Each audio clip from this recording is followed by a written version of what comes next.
Now, even in its current state, our website already compares pretty favorably with our computer science professors' websites. So we're definitely doing something right here.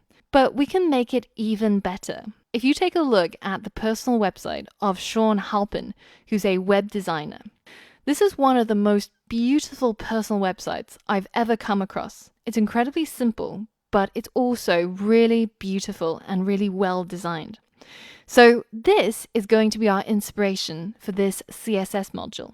And I'm going to show you how, by using the powers of CSS and everything that you're going to learn in this module, we're going to elevate the design of our personal site to look something like this and bring it right into the 21st century. So the first thing that would already make our website look a little bit nicer is changing this pretty bland white background to a colored background. So if you head over to your code file and open up index.html, we can inject a little bit of CSS right into the HTML tag that we want to affect. And the tag that we're interested in is the body tag, because we know that most, if not all, of our displayed content on our website is enclosed inside this body tag. So if we change its background, then the entire website's background will change too. So inside this body tag, we're going to tap into an attribute called style. And style takes CSS code inside the quotation marks. So the style that we want to change is the background color. So I'm going to write background dash color, and I'm going to write a colon. And after that colon, I'm going to specify the color that I want for the body. And let's just start off with a blue color. And then we're going to close off this line of CSS code using a semicolon. Now, if at this point you find that Atom is highlighting your code in a slightly different color scheme to mine, so for example, the part which says background color blue, instead of the green text I've got, you've got white and yellow like this, don't worry about it. That's just something specific to your computer, and it doesn't mean that you've done anything wrong. Just make sure that you've got the semicolon that closes off that background color blue, and then you've got the double quotes around that entire style. And once you've checked those things, then you can continue on. And now if I hit save, and if I go back to my browser, then if you hit refresh, you'll see our CSS code being implemented, changing the entire background of our web page. Now, if the background color is not changing for you, make sure that you're actually looking at the copy of the website that you're working on and not the GitHub version. This is where our development is going to happen. So if you don't have it up, remember you can simply right-click and go to copy full path and paste it in here in order to get to that website under development. Now, the question you might have at this stage, beside the question of how did we manage to get our website looking even uglier than before, just bear with me on that. But the question that most students have is, well, how did you know to use background color? And how did you know that blue as a color would work? Let's see how we can find out how to do this. So if I head over to Google and we search for change background color using CSS, and we're going to tag on MDN at the end because that's our preferred documentation.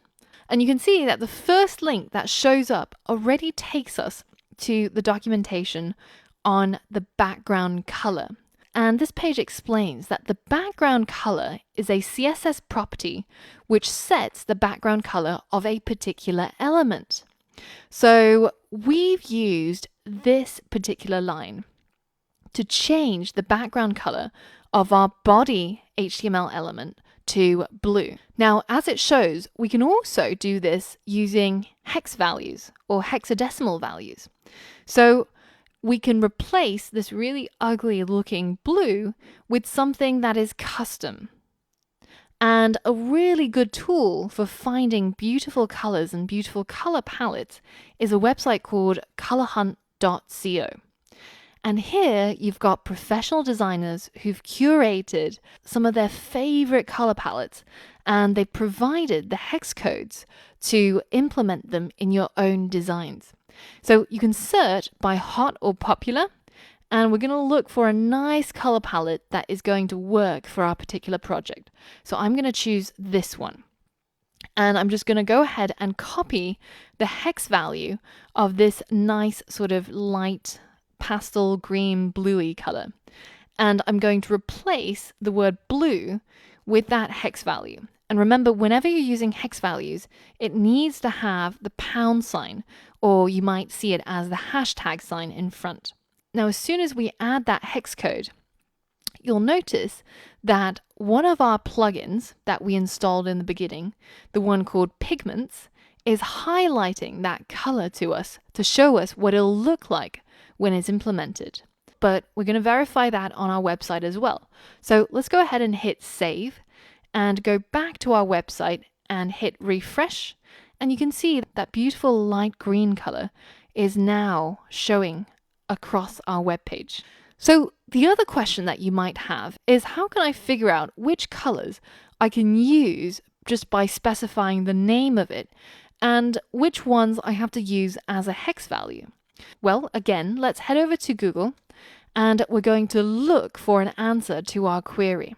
And I know that I've been banging on about this point, but it's really, really important, because as a fully fledged web developer, one of the most important skills is finding and figuring out how to do something that is specific to your needs. So inevitably, at some point in your future career, you will need to build features or implement things that we haven't ever talked about.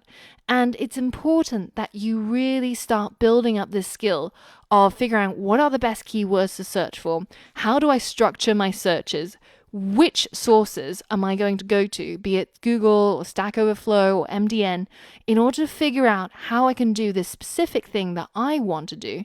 And that's why I want to show you my thought process in order to guide you on how you can start doing this for yourself as well. So whenever you come across something that you want to figure out or you want to do that isn't covered in the tutorials, I want you to first give it a go, looking and seeing if you can figure it out for yourself, because this is one of the most important skills that you need to learn as a developer. So let's go ahead and search for CSS colors, and if we hit enter, you'll see that Google has picked out this particular table on the MDN website, and it has keywords and RGB hex values.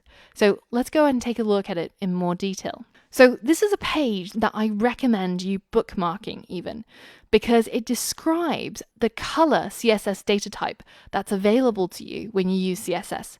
And if you scroll down, there's this really useful table that shows you the colors and the keywords that you can use in order to implement these colors in your code without ever having to dive into the hex code.